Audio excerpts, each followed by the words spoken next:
Maibigan, magandang araw po sa ating lahat. Muli pong nagbabalik ang inyong lingkod, Highlicom Works. Sa araw na ito, maibigan, ay babahagi ko po sa inyo ang tungkol po sa Easy Wi-Fi software. Kung paano po gumawa ng account, una. Pangalawa ay kung paano po mag-flash ng image sa SD card. At ang pangatlo, maibigan, ay kung paano po mag-activate ng license ng Easy Wi-Fi software. Sa mga kaibigan natin dyan na baguhan pa lamang po sa Piso Wi-Fi or yung mga kaibigan natin na nagpaplano po na mag-transfer po ng Easy Wi-Fi software, ang video na ito ay makakatulong sa iyo kung paano po yung atin pong gagawin. So sundan nyo lamang po ang video natin, mga kaibigan, dahil simple lang naman ang atin pong gagawin. Ginawa ko ito nang sa ganun ay madali ho nating makuha. Kung nga pala, shoutout nga pala sa atin pong mga kaibigan dyan na nag-join po sa atin pong pa-shoutout. Andito po sila sa screen, makikita ho ninyo. Sila po yung mga kaibigan natin na malaki po ang tulong na naibibigay ho sa atin pong YouTube channel. So ngayon, mga kaibigan, ay babahagi ko na po sa inyo. Simulan na ho natin. Tara! So unang gagawin natin, mga kaibigan, ay bisitahin lang muna natin ang site ng Easy Wi-Fi. So ito po yan, mga kaibigan, i-click lamang po natin itong Easy Wi-Fi Vendo. So dito, mga kaibigan, ang unang gagawin ho natin ay gagawa muna po tayo ng account. So makita ho niyo dito may easy account. So i-click lamang po natin ito, mga kaibigan. Make sure, mga kaibigan, na meron ho kayong email or di kaya Gmail, mga kaibigan. At nang sa ganun ay diretso po yung atin pong gagawing account. Since meron na po akong Gmail account, mga kaibigan, i-click lamang po natin itong I don't have an account yet, no? Kasi bago pa lamang ho tayo. So I want to sign up. Ito po yung i-click ho natin. So dito, mga kaibigan, simple lamang ilagay natin yung atin pong email or Gmail account. So yan po yung akin pong Gmail account, mga kaibigan. I-click ko lamang po ang I'm not a robot. Tapos i-click lamang po ang submit. So yan, mga kaibigan, may nakalagay ho dito, we have sent you a link on your email, aprillinsky@gmail.com to verify your account. So i-verify ho natin to, mga kaibigan. Pupunta lamang ho tayo sa inbox ho ng atin pong Gmail. So ngayon, open lamang ho natin ang Gmail natin, mga kaibigan. Ayan po, meron po nakalagay ho dito, easy account verification. I-click lamang natin to at i-click lamang po natin ang link na ito.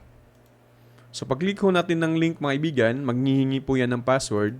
So ilalagay ho natin dito yung password na gusto ho natin. So ilalagay lamang natin, mga kaibigan, yung gusto po natin na password para po sa atin pong bagong account. So nakadepende po yan sa atin, mga kaibigan, kung ano po yung atin pong gagamitin na password. So click lamang po ang submit. So ito, mga kaibigan, ito na po yung account ho natin. Kung makikita ho ninyo, wala pa pong license po yan. So ganyan lamang po kasimple ang paggawa po ng account ng Easy Wi-Fi software. So tandaan lamang natin, mga kaibigan, yun pong atin pong Gmail at saka password ho natin. Napaka-importante po nun, mga kaibigan. Kailangan po natin yon. So ngayon naman ay babahagi ko po sa inyo kung paano po mag-flash ng Easy Wi-Fi software sa SD card. Tara!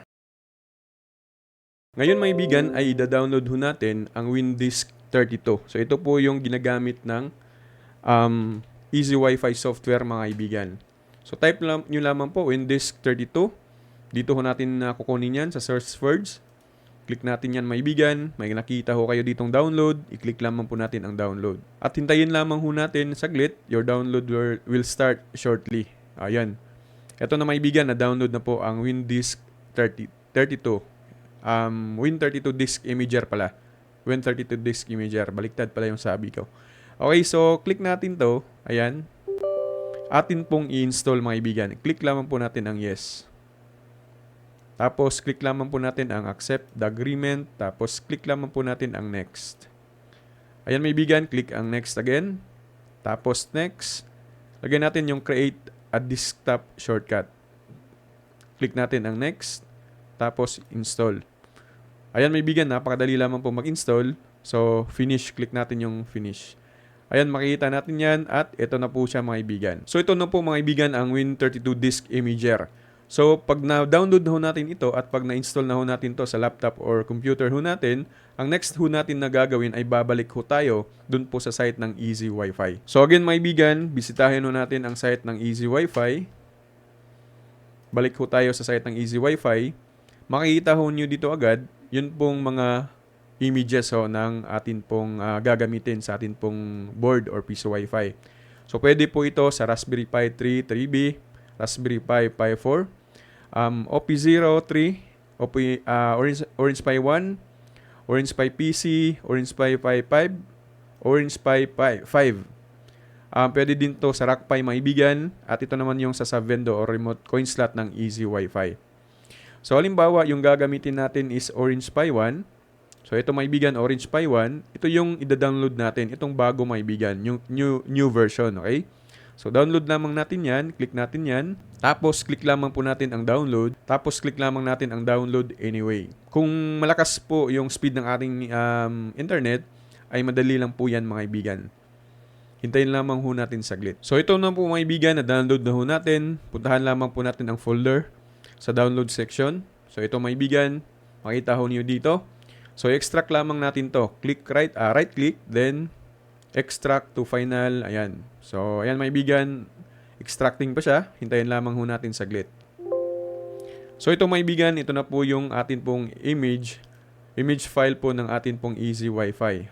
Okay, so Orange Pi po ito. So balik ho tayo mga kaibigan sa atin pong Win32 disk para po ma-flash ho natin ito, yun pong image po ng Easy Wi-Fi software. So ganito po yung gagawin natin mga kaibigan. Ihanda po ninyo ang inyong pong flash drive at saka SD card. Tapos ilagay na po ninyo sa inyong pong computer. Makikita po ninyo mga kaibigan sa video natin. Andito po siya sa screen. So pagkatapos nyan mga kaibigan, ay click lamang natin ang folder na ito. Click ang folder na yan. Mapupunta ho tayo dito sa download section or naka-desktop mo kayo, punta lamang ho kayo sa download section. Ayan, so makita nyo po dito mga kaibigan, final version 2, version 2.15. Double click lamang natin yan, tapos double click or click lamang natin ng open. So ayan na po siya mga kaibigan, ang gagawin natin ngayon is i-click lamang po ang right. Ito po mga kaibigan, click right, then click lamang ang yes. So ayan mga kaibigan, makikita nyo po yung progress niya. Madali lang din po mag-flash ng image ng Easy Wi-Fi sa atin pong SD card. Hintayin lamang po natin mga kaibigan hanggang matapos po ito. So yan po mga kaibigan, write successful na po. So yung gagawin natin, okay lamang po yan. Pwede na po natin kunin yung SD card mga kaibigan at ilagay na po natin sa atin pong board para magamit po natin ang atin pong Vendo mga kaibigan. Take note nga pala mga kaibigan, ang Easy Wi-Fi po ay iba po ito sa ibang software mga kaibigan. Baka po mabigla ho kayo na meron po siyang red blinking, pula po mga kaibigan na nag-blink doon po sa katabi sa green ng board na ginagamit ho natin, ay normal lang po yun. Ibig mong sabihin nun, kapag nag-red blinking po siya, ay ready na po yung system. Ganun po ang Easy Wi-Fi. Hindi po ibig sabihin na meron po kayong makikitang red blinking po dyan, ibig sabihin po ay sira, hindi po maibigan. Ganyan po talaga ang Easy Wi-Fi. Again, maibigan na, ito po, kung ready na po yung system ng Easy Wi-Fi na pwede na po natin gamitin, makikita ho natin na magre-red blinking po yung pong katabi po ng green, light indicator na green, dun po sa board mismo maibigan. Lalong-lalo na kung Orange Pi 1 po yung atin pong gagamitin. So ngayon maibigan, next kong ipapakita sa inyo kung paano po mag-activate ng license na gamit po ang Easy Wi-Fi software sa atin pong mga Piso Wi-Fi. So tara! So ngayon maibigan ay kukonek lamang ho tayo sa atin pong Piso Wi-Fi. So ito po yung ating Piso Wi-Fi, Highly Wi-Fi Tester. Click lamang natin yan. At kukonek lamang ho tayo saglit. So type natin yung 10.0.0.1 para makita natin yung portal. So ito maibigan yung portal po ng Easy Wi-Fi. O nga pala, kung gusto nyo pong i-customize yung pong portal ay pwede po maibigan. Meron pong mga libre sa group po ng Easy Wi-Fi. Sa Facebook po maibigan, sa group po ng Facebook. Okay? So type lamang po natin ang admin kasi yan po yung default password. Click lamang natin yung go. So ayan maibigan. Welcome. Meron Please na po press tayong 2 insert hours. coin now or enter So, voucher scroll down code to lamang po begin. tayo. Makikita nyo po dito sa baba. Ito pong open admin page. So, di mo na kailangan pang i-type yung 10.0.0.1/admin. So, scroll down, open admin. Click lamang natin to at dito ko tayo mapupunta. So, makikita nyo po maibigan, yung atin pong system or yung atin pong software ay trial time pa po ito, okay? Pero bago ho natin pasukin po ito maibigan, make sure na meron na po tayong license sa atin pong account. So babalik po muna tayo sa account po natin pong nagawa. So ito maibigan, yung pong ating nagawa kanina, ay wala pa po tayong license ho dito. Nakikita nyo naman po. So yung gagawin ho ninyo, pag bibili ho kayo sa akin ng Easy Wi-Fi license, ay ibibigay nyo po yung pong email or Gmail na gamit ninyo sa inyo pong account ng Easy Wi-Fi. So, isend nyo lamang po sa atin yan. Siyempre, babayad po muna kayo bago po natin i-transfer yung license po sa inyo. So, ganun lamang po yung atin pong gagawin para magkaroon ho tayo ng license. So, halimbawa mga ibigan, bibili ho ako ng license para magkaroon ho ito. Ipakita ko po sa inyo. So, halimbawa mga ibigan ay nakabili na ho kayo ng inyo pong license. pagsabihin ho sa inyo ng seller po ninyo ay i-refresh lamang po para magkaroon ho tayo ng license po dyan. Kasi yung pong iba natin na bago pa lamang po sa mga ganitong business ay nagtatanong agad, "Sir, bakit wala pong license na dumating po sa akin pong account?" Ang simpleng gawin natin, pinaka-basic mga kaibigan, i-refresh lang po natin yun pong ating account. Ayan, makikita nyo po dito sa baba ay meron na ho tayong license ho dito mga kaibigan. Nakita nyo naman po. So ngayon mga kaibigan, yung gagawin natin ay babalik lamang ho tayo dito po sa admin page or dito po sa login niya. So yung gagawin ho ninyo ay i-copy lamang po ninyo itong machine ID. Okay? Ayan. So click lamang po ang copy, kopya para makopy po natin itong machine ID. Click ang copy. Tapos balik ho tayo sa atin pong account. Makita nyo po dito mga kaibigan, meron pong link my machine ID here. Diba? So, i-click naman natin tong kulay blue. Ayan. Dito ho natin i-paste. Ayan. Right-click. Tapos, click lamang ang paste mga kaibigan. Yan po yung machine ID ng atin pong Piso Wi-Fi. So, i-click lamang po natin ang submit. Ayan mga kaibigan, link successful. Please restart your machine for license to take effect. Take note mga kaibigan na hindi ho mag-a-activate yung license natin kung wala pong internet yun pong Piso Wi-Fi natin. Make sure na meron pong internet yung Piso Wi-Fi natin before ho tayo mag-activate ng license mga kaibigan para po hindi po mag-invalid. So click lamang po ang okay. Ayan po mga kaibigan. Balik ho tayo sa atin pong login page ng admin natin. So ngayon pwede na nating i-login yung atin pong default password dito mga kaibigan. So click or type lamang natin yung word na admin. Tapos, click login. Ayan. So, hintayin lang natin.